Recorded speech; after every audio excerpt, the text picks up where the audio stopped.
I am Montgomery County Council Member Sidney Katz. I'm proud to introduce the following program featuring a few Holocaust survivors who now call Montgomery County home. I find these stories difficult to listen to, but it is of utmost importance that we tell and retell them so that we shall never forget. That is what Yom HaShoah, or Holocaust Remembrance Day, is about. So now, let us remember.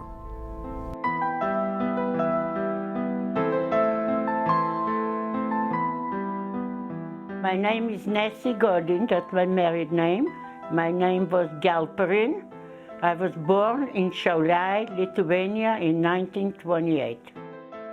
My name is Martin Weiss, and I was born in Poland and then Czechoslovakia. I was born in actually January 28, 1929. My name is Henry Greenbaum, changed from Huna Greenbaum to Henry Greenbaum, and I was born in Poland. The name of the town was Starachowice, Wierzblik. They had two towns. I lived in both. And my birth date is April 1st, 1928. I'm Manny Mandel. I was born on May the 8th, 1936 in Riga, Latvia, but that's not where I was raised. And when I was perhaps 4, 5, 6 weeks old, we went to Budapest and I was raised there until the war. My name is Halina Yasharov Peabody. I was born in Krakow, Poland. In 1939, I was in a little town, Zaleśniki, and I was 6 3/4 when the war broke out. My name Inga Borisova, my last name, and I was born in city Moscow in 1932.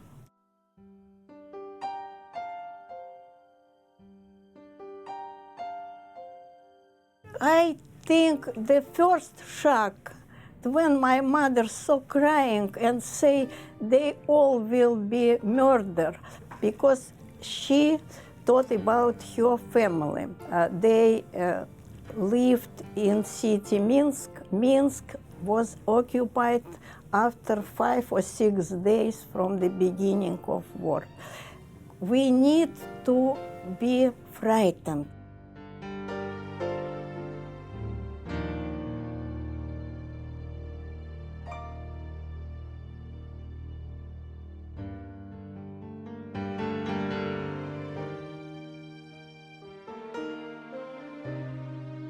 Immediately, the first laws that they put down was against the Jews.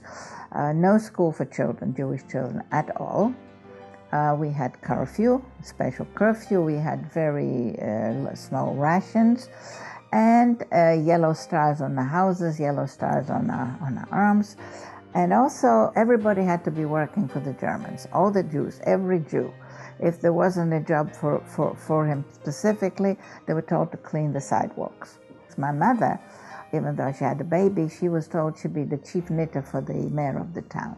Because you see, they had list of everybody, they knew what everybody was and could do.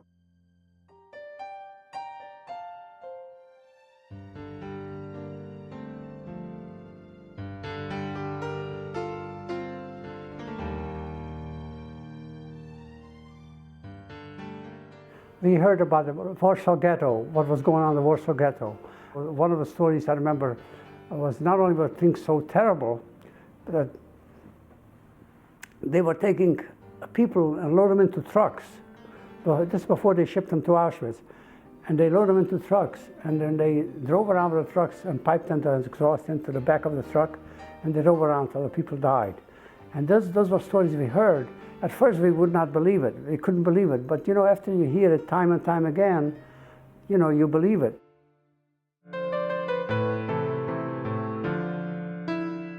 In my memory, I was hungry all time. My responsibility was milk, kerosene, and bread. Yes, it was every day. When I stood in line especially for kerosene, it was a long line for hours. Yes, all time about what people told, what they said, oh, this Jew, this Jew. They blame Jew for so many things.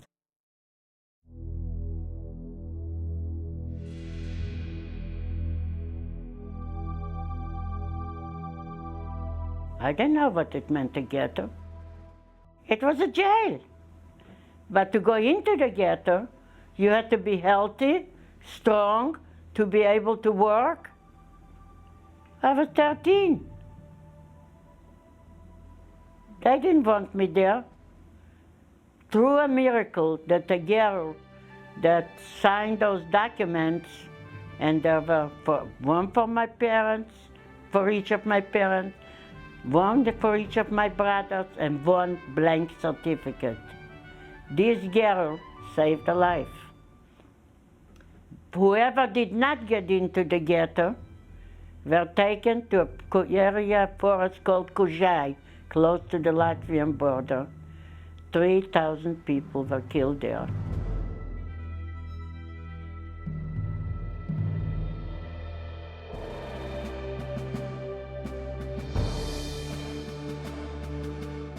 October 42, and that's when the selection started. All of a sudden, they didn't let us go to work for 24 hours, no different shifts. Everybody had to stay in the ghetto. We had to line up families, and you had to walk through guys that tell you what to do.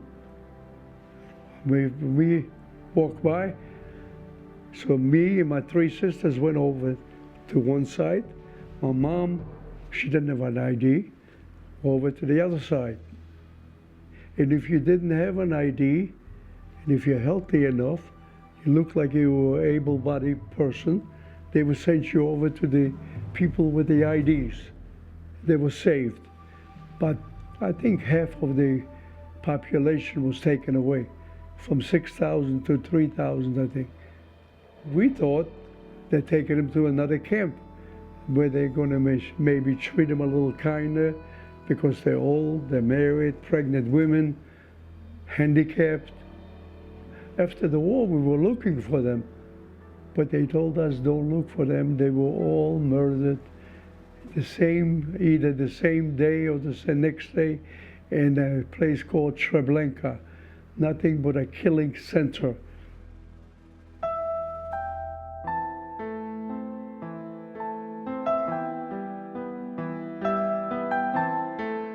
Then one morning, two police arrive, knock on the door, and rather politely say to us, ladies and gentlemen, you must get dressed warmly, you have to be outside, we have to run a census. Went outside, turned left, and marched for several hours. And I remember my mother carrying me, my father carried me, and I walked. I was 5.5 years old. We arrived on the Danube, where the city was located, next to a stockade fence. The left side of the stockade fence, about 300 yards, was the beach. But this is winter, and the ice is frozen, about 3 feet worth of ice. You have no idea what's happening. We see that the gates to this place are open. People are going down to the gate, turning left. We are beginning to approach this gate, and a policeman standing on the right says to my father, "Mister, what are you doing here?" I thought, I'm here with my family. So that's not the point. The point is, you don't belong here because you're not from here. And if you're going to be part of the census, it's going to mess up the numbers. You're from Budapest, and I know that because I am a foot policeman, patrolman, on the block where you go to your office or whatever. As we step aside, a staff car comes down the road. And a guy comes out in uniform, has a powwow with his buddies, and announces on the bullhorn that the requirements of the census have been met. Go home. What went on is that everybody who turned left towards the beach, about 300 yards, the ice had been opened up with cannon fire. They were shot into the river, to be found the following March when the river thawed, if they were found at all. This is known as the pogrom of Novi Sad in 1941. I was a witness to it.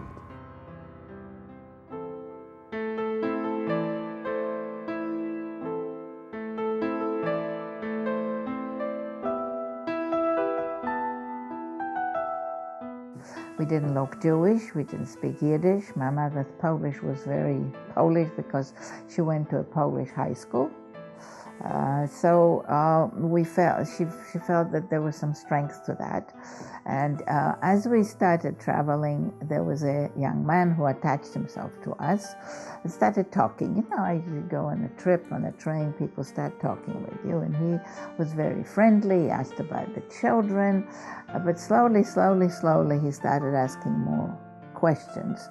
And in the end, my mother told me that unfortunately he pushed her so hard that she could not withstand it. And she simply admitted to him that we were Jewish. So he said, of course, I have to take you to the Gestapo, but I'm going to Yaroslavl as well, so I will accompany you all the way there. And when we get off in Yaroslavl, I'll hand you over to the Gestapo. All through the trip, you know, it was very tiring. We were full of lice, head and clothes, everything. Exhausted, 4 days and 4 nights on an old-fashioned train, you can imagine. And finally, we arrive in Yaroslavl. And as we're going down the stairs, it was sort of clear in my mind. I suddenly woke up. And I started pulling up my mother, saying, I don't want to die, Mom. I don't want to die. My mother asked him if he had children of his own. And he said yes, that he did. So she says this to him, look, I've given you all I have. Keep it. Why don't you let us go and just try our luck? And it's a miracle, or many miracles that, you know, this takes to do. He said, why do you want us on your conscience? That, I think, got it. And so he sort of thought it over, and he said he'll let us go. And I remember he said when he turned off around to go, he said, you don't have a chance in hell.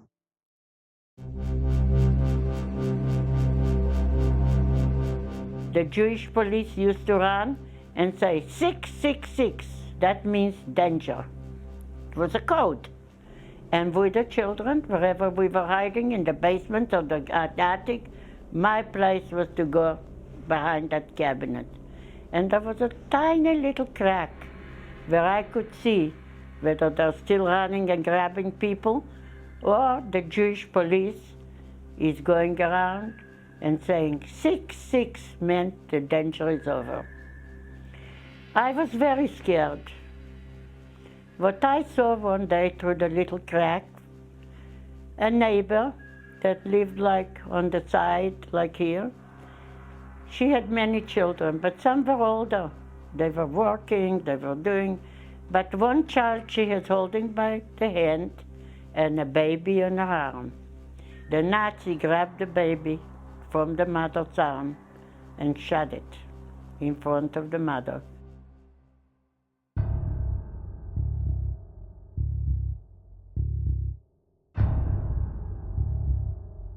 You know what I was scared of? Every night, once, sometimes twice, sometimes 3 nights, the 3 times, we had to march from the 5th floor down. Of course, you couldn't use the elevator, even if it was working, to the basement, which was the bomb shelter. We were bombed by the Russians in the beginning, and later on by the Allies, because Hungary was an enemy country. As a consequence, I didn't know sometimes if I were to get up in the morning, go to school, the building next door to me could have in fact been bombed out. That's scary.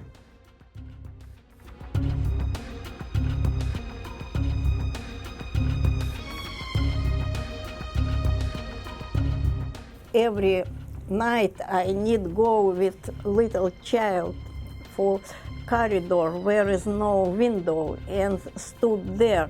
But after bombing in the morning, you can found this leaf left on the ground. It was about Jews. Only in big letters, kill Jews. You need to kill them. In Russian it sounds «Бей жида большевика, рожа просит кирпича». Now I am 84 years old. In that time I was 9 years old. But you see, I remember this leaflet absolutely like it was yesterday.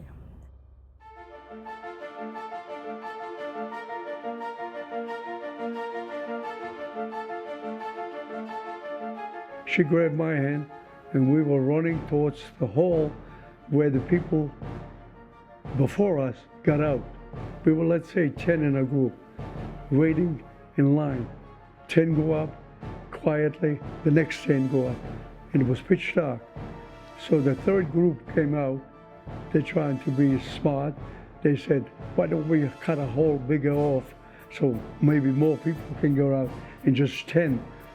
So they cut the wires on the fence, didn't make any noise, but you broke the wood on the outside of the fence, and that made noise that attracted the German Shepherd dog. They were growling and barking, and the guards on the tower, there were 2 of them, they knew something was wrong. They flipped the lights on, and they saw people were running towards the hall. So of course, the first thing they did, they're shooting at them. Some they killed, some of them wounded, some of them did get away. We were like a deer on the highway. When the headlight hit, we were trying for a second or so, trying to disperse, run back to where we belong, to our barracks. And we started doing that. The policemen and my sister were on one way, and I was trying to follow them. And all of a sudden, a bullet struck the back of my head, and it knocked me out. When I woke up a few seconds later, I didn't see my sister. The bullet didn't go inside, otherwise I wouldn't be here. The bullet grazed me, but it cut open a 2-inch cut on my skin right in here, and I was bleeding.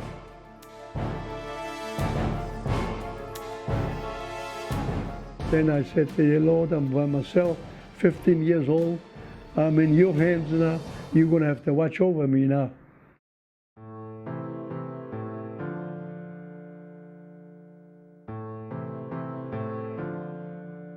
I didn't know much about the church except I had to cross myself going in and out with the right hand, and that's about it. So the school gave me help because one of the 2 hours we had was religion, and it was a very nice priest who taught us. And Catholic religion was taught by catechism, which was a booklet of questions and answers, and that was the whole religion. And since I knew how to read, most kids did not, I just caught up very nicely and quickly, and I had much more information. The lady who had us was very important to her to have me well educated in Catholic religion. She must have, I don't know, understood something. My sister was too young, my mother was too old. I was the one, so she sent me for classes to go to communion, and I was a good girl. I did everything that I was told. And later on, when I had to go to confession, it was again a problem. I had to make up my sins, whatever. I was terrified. Again, nobody to ask. So I just figured that I must have lied a few times, and disobeyed my mother or something, And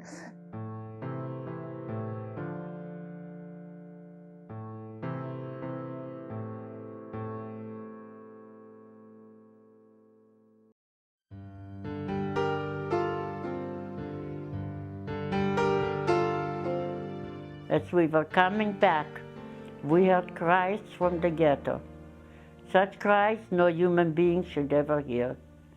When we got in, the few people that were there told us what happened that day. The first thing what the Nazis did is took the healthy men and women and put them on those trucks,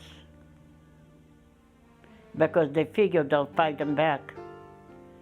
And then all the children, and that day, 1,000 children, 200 healthy and strong, were put and taken to Auschwitz concentration camp and killed, among them my father.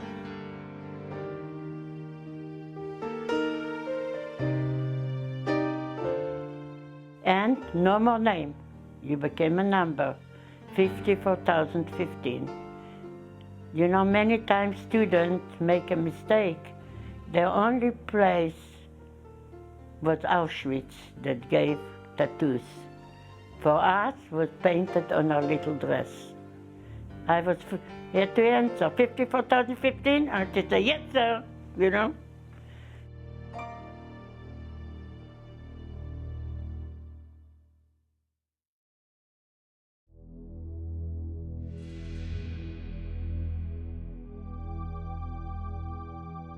There was 125 people in one boxcar. A lot of them were children, a lot of them were old people because of grandparents and so on. But the place was so crammed that you couldn't even move. And we didn't get any water, we didn't get any food. The only thing was it has a bucket, and that's it. Now you have to remember the kids were crying, hungry, and all this. And when the train was moving, we realized we were going eastward because we came to Poland, and the door had a crack open, so we were able to see the sign on the station. And when we knew we were in Poland, we really, all of a sudden, we were really scared, because by now we heard of all the things that was happening in that part.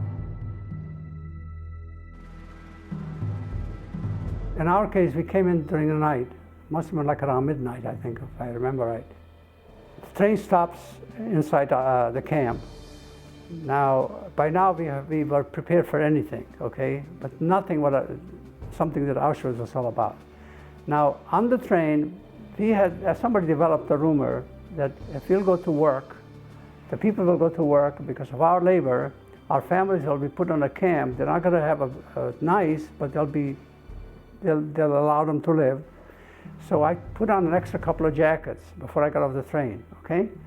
Now, when they separated the men from the women, we had to go through a line, and the officer would stand there with shiny boots, polished like it came out of a Hollywood movie set, okay? Really, and he would just go like this. While we were walking goose fashion, he would just go left or right. And if you went to the left, you went to your death. Now, we didn't know that. We thought we were going to go to that holding camp. And my father was the first, and I went right after them. I passed. Somebody would say, God saved me this. I think the extra jacket saved me. I don't know if I'm right or not. I could have been right. They're the only thing I would ever picture like this is Auschwitz. It's like sometimes you're on hell and you don't even know it. It was like a gray, misty, and the only thing you could see, believe it or not, the cinders from the chimneys were falling down like snow, except they were black. Then we noticed, while we had to wait outside, they wouldn't let us in the barrack, not far away, a few hundred yards away from us, a row of pine trees. And there were big flames coming up a whole, like the length of a football field. And the flames were going up to the height of the pine trees, full blast. And I asked one of the couples what that was. He says, Dad, those are your families, because the crematoriums were so overloaded. There was overcapacity. They couldn't handle the amount of people, so they used the pits to burn. Most of us, we just, like, we heard what the guy said, and I remember, even though I was young, I remember even crying. I remember the tears just didn't come out. You were just like stunned, or whatever you want to call it. And I could never understand it.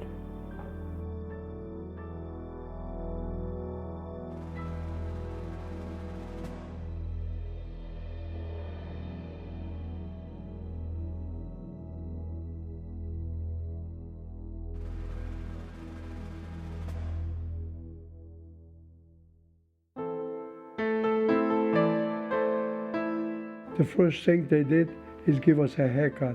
As we got off the train into a room, they gave us a haircut. The next thing they gave us is a number on the arm. And it's read this way, the way you're looking at it, A18991. And then we wound up in a shower, to go to a room to get a shower. And they gave us a piece of soap to go to the shower room. And then after that, they furnished us with a striped uniform. The cap, the jacket, pants, wooden bottom shoes, canvas tops, no underwear or socks. 3-foot blanket. Every camp we went, we got that 3-foot wide little blanket rolled up. And we stayed in there in Auschwitz-Birkenau for almost 5 or 6 months. No workforce other than helping the people that were assigned with the push carts that they pick up from exhaustion. People died, just lay down and give up. Like they couldn't lift the body up to put him on that little pickup wagon. We would help them do that. And then at 15 years old to see all that, it's scary to death.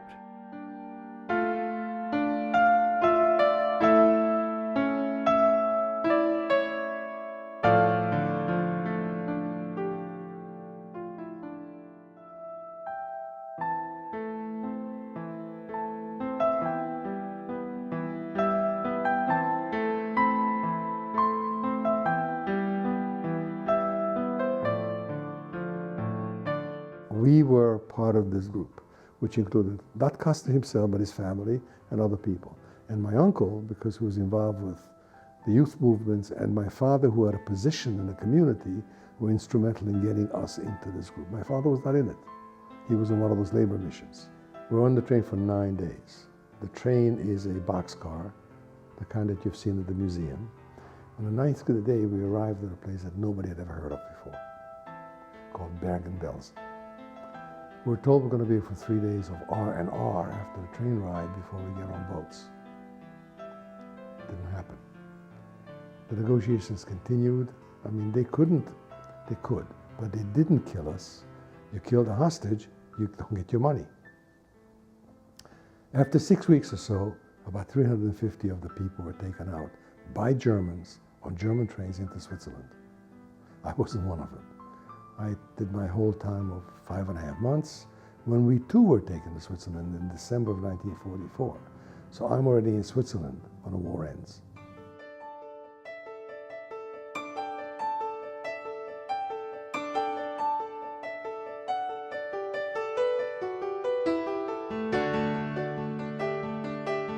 Talking about the Holocaust, teaching about the Holocaust, remembering the Holocaust is important to remember that very important part of the 20th century that some of us lived through.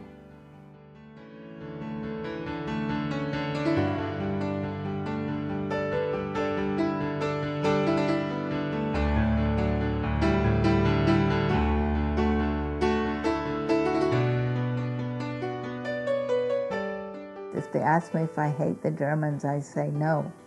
Hatred only hurts you. What you have to do is to educate people, to make them understand what happened and why.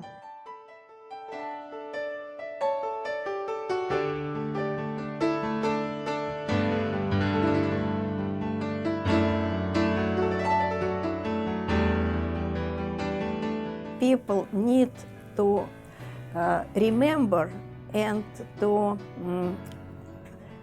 pay attention for this every time. Pay attention for what could be happened.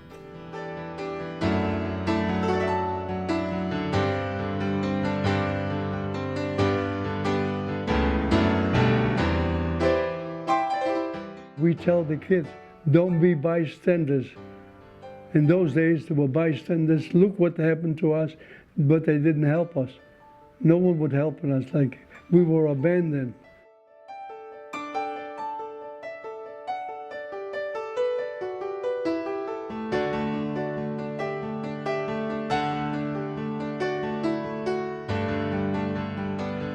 But we all belong to the same human race, and if one part of the human race is cut short, the whole human race suffers.